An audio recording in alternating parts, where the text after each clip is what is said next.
Welcome to Sparking Success with Aaron Opalewski. Aaron brings you conversations that spark innovation, cultivate leadership skills, and pave the way for your business success. In each episode, we delve into the dynamic world of business and leadership, exploring strategies, insights, and success stories that fuel your professional journey. Hi, everyone. Welcome to Sparking Success. I'm Aaron Opalewski, and this is the show where we want to talk about real-life experience, never theory.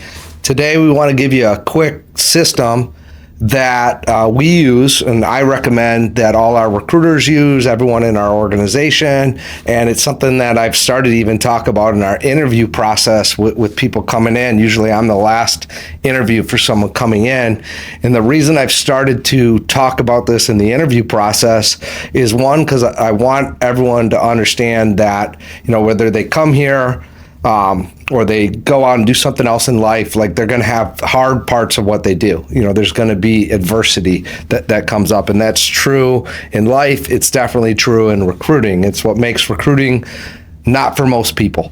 You deal with a lot of rejection. There's going to be adversity. I can't promise you that someone's going to have success, but I can promise you at some level, adversity is going to come for them. And again, that's not just a Spark thing. I believe that's a life thing. That's one thing that's for certain, is that we're all going to have hard times. We're either coming out of one or going into one, or at some point we're going to be heading into one, right? So it's really important that we learn how to respond to that adversity, or, a core value of ours is conquering adversity is the recipe to success. And so because we're all going to experience it, what can we do to be prepared for it, to practice, to get ourselves in a mental state to be able to handle that and work through it and use it for good? And so that's what today is about, just to go through a 3-step system that we like to deploy. It's been good for me in my life. It's been a good coaching tool for the people that work here. And I think a good tool for them, whether they stayed here and worked here long term or gone on and done other things, because again, this is just a part of life. So what is this 3-step system for overcoming adversity, conquering adversity? Number 1 is to take a step back when you're finding yourself in an adverse moment. Take a step back and look at, like, hey, what about this can I learn from? You might not be able to get straight to, all right, what about this is good, but the more you kind of work this muscle, that's what I like to do. What can I learn from this? What could be good about this situation? And so I need to take a step back, remove myself, kind of look 50 feet up, and I need to understand what's going on. What can I learn from this? How could I get better? That's step 1. And I recommend that you would actually journal this out, right? Because we get really emotional. We get in a situation where things are just coming at us and it feels overwhelming. And I like actually physically writing this down, because you might not be in a good mental state that moment to process that and do anything with it. The better you get at this, you will. But when you first do this, you got to kind of set yourself up for success. And so I like writing it down, and maybe you stop there for an hour, a day, whatever you need. Don't go a week, because part of overcoming adversity is how fast you move.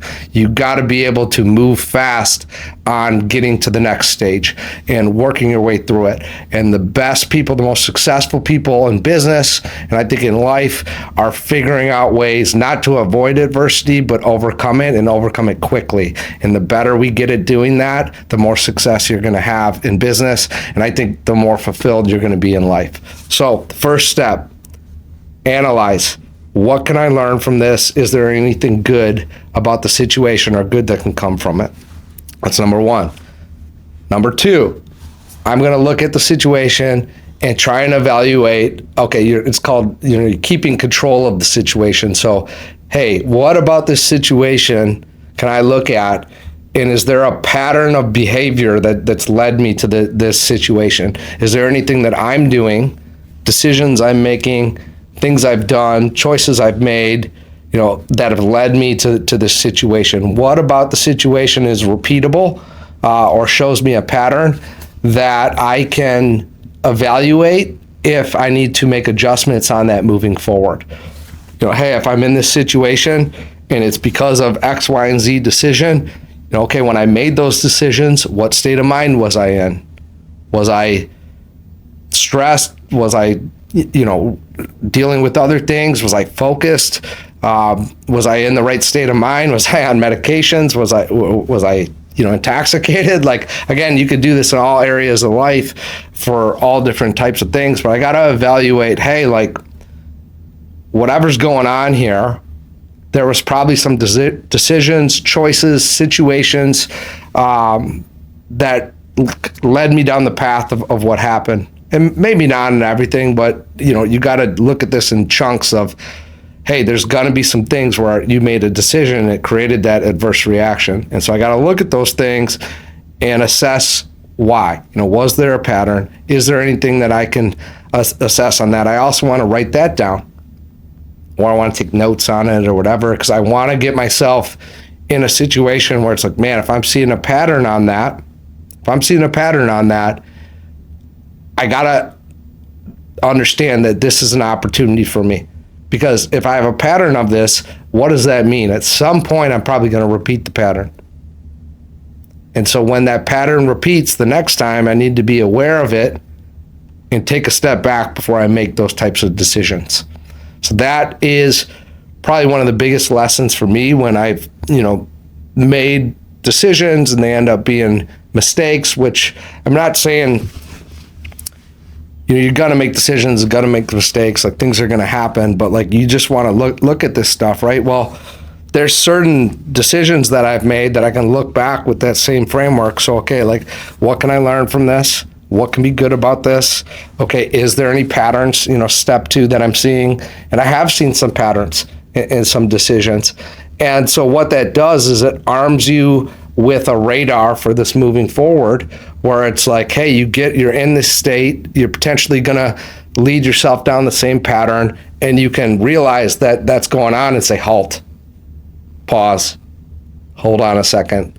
And then that might be a situation where you don't make an immediate decision. I make a lot of like fast decisions, and that's one of my best qualities, and it's also where I've made some of my biggest mistakes. And I'm okay with that, because I think the net of that has produced some good results and some good things in my life and for others.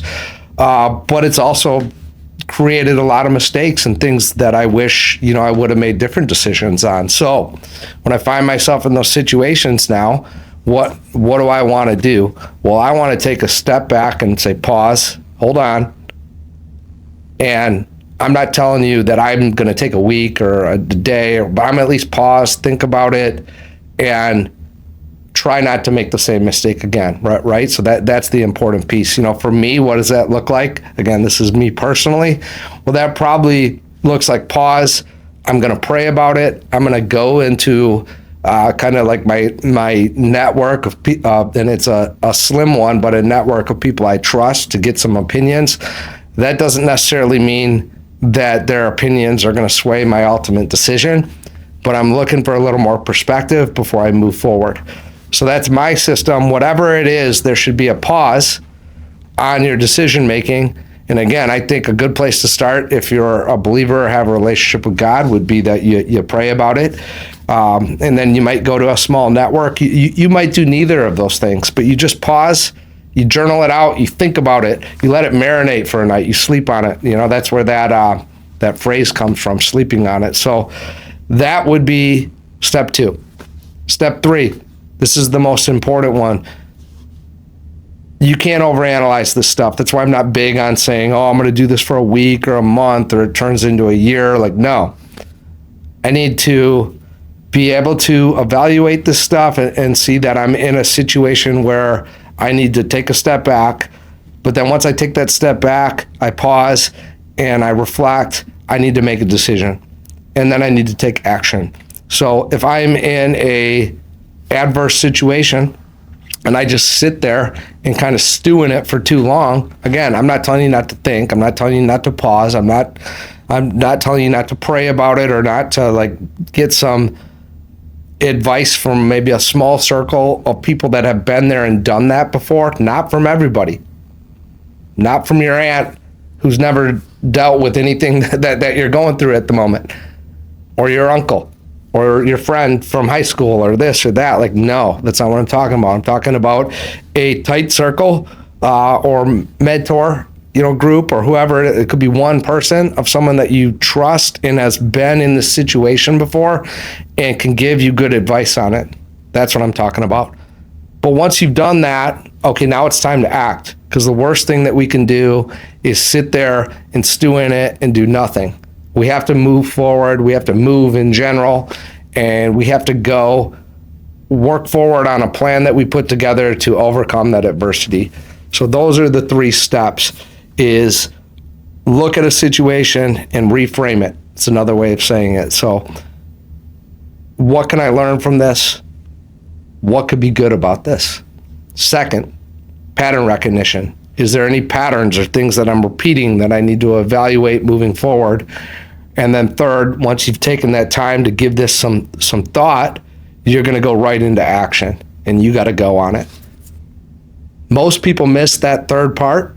A lot of people miss the first 2 parts, but I think there's a good group of people that can think critically and take a step back at times and realize that they've made a mistake or what they should have done differently or whatever.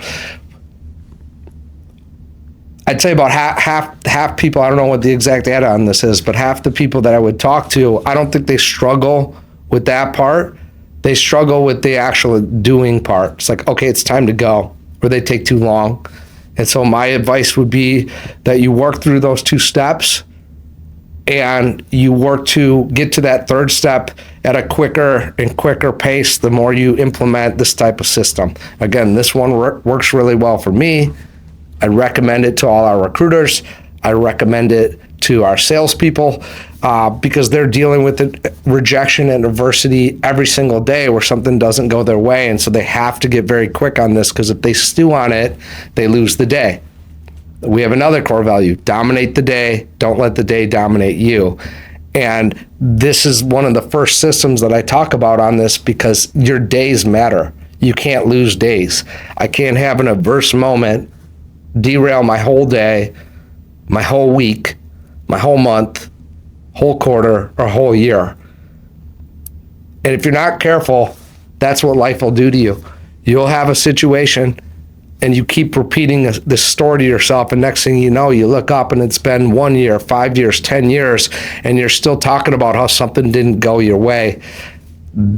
When you hear that, I'm not trying to embarrass people on this, but when you hear that, that's a situation where that person hasn't been able to work through this system and turn it into a good thing. Don't let that be you, whether it's business or life. You have to work through your adversity and move forward. Share this with one person. I hope you have a great day.